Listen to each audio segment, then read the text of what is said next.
bookshelf. Oh, and that happened by accident.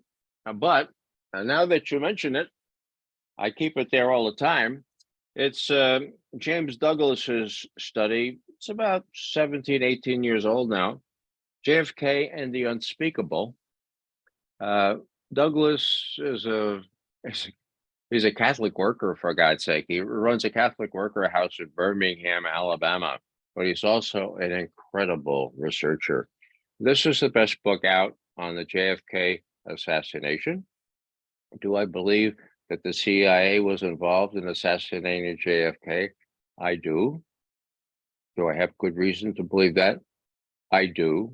And it's not only reading books, it's some personal experiences I had at the CIA as a trainee way back before John Kennedy was killed. So yeah, let me advertise this. If you're interested in this, and if you're sold a bill of goods that, I don't know, this is a conspiracy theory, let me just say this, that after the assassination, LBJ took it into his head to appoint a very, very safe Warren Commission. And the way he did that was to appoint Alan Dulles to be the chief staff guy. Well, actually, he was a member of the commission. Now, who's Alan Dulles? He was the Bay of Pigs guy. He was the guy that flicked off John Kennedy as a newcomer and arranged the Bay of Pigs and all that kind of stuff.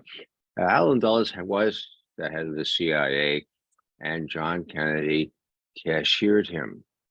Now, you don't cashier a patrician, well-heeled, incredibly well-connected. His brother was Secretary of State, for God's sake. Anyhow, what happened was a long story, right? But what I'm trying to say here is that, the proof is in the pudding. I remember Donald Trump getting up and saying to the media, today is the day that by congressional law, I am compelled to release the rest of the CIA and FBI documents on the Kennedy assassination. That was 10 o'clock in the morning. 2:30 in the afternoon, President gets up before the microphone. I changed my mind. This is Trump. This is almost verbatim. I have talked to the CIA and to the FBI, and they told me they can't really declassify the rest of those documents.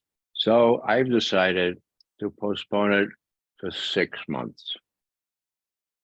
So McGovern is watching this, right? So he makes a little note in his calendar, 6 months, What happened after 6 months? Zero. Nothing. Did any journalist raise it? No. Did McGovern? I didn't have a chance to raise it. Okay. So what's going on? Well, Biden is sitting on the same documents.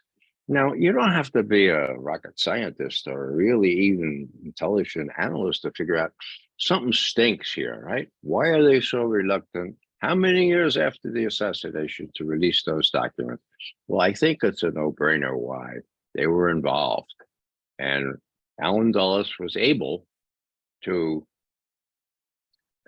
set up the witnesses and the testimony and all that stuff on the Warren Commission to have this legend out there as to how it actually happened. And this is important, okay? Listen, when people objected, some people thought maybe the CIA had something to do with it. After all, the President Kennedy had been quoted as saying he thinks the CIA should be blown apart into 5,000 pieces and scattered into the ocean or something like that. He had a real animus against the CIA since they had tried to mousetrap him on the Bay of Pigs. So anyhow, people were saying, well, wait a second, Alan Dulles pretty much running the Warren Commission? We think maybe he was involved in that thing. Guess what Alan Dulles said? Conspiracy theorist. You guys are a bunch of conspiracy theorists. It's stuck. And it exists today. And that's where it really got its pizzazz. So if you want to be called a conspiracy theorist, join me in thinking that John Kennedy was done in by not only the CIA, the Joint Chiefs of Staff. He was pulling out of Vietnam, for God's sake. He was giving the world up to the communists. He wanted to get along with the communists, for God's sake. So, it's a really sad story. And James Douglas has the first 100 pages explaining the real raison d'etre for what he was trying to do with Khrushchev and how that all fell apart after he was killed.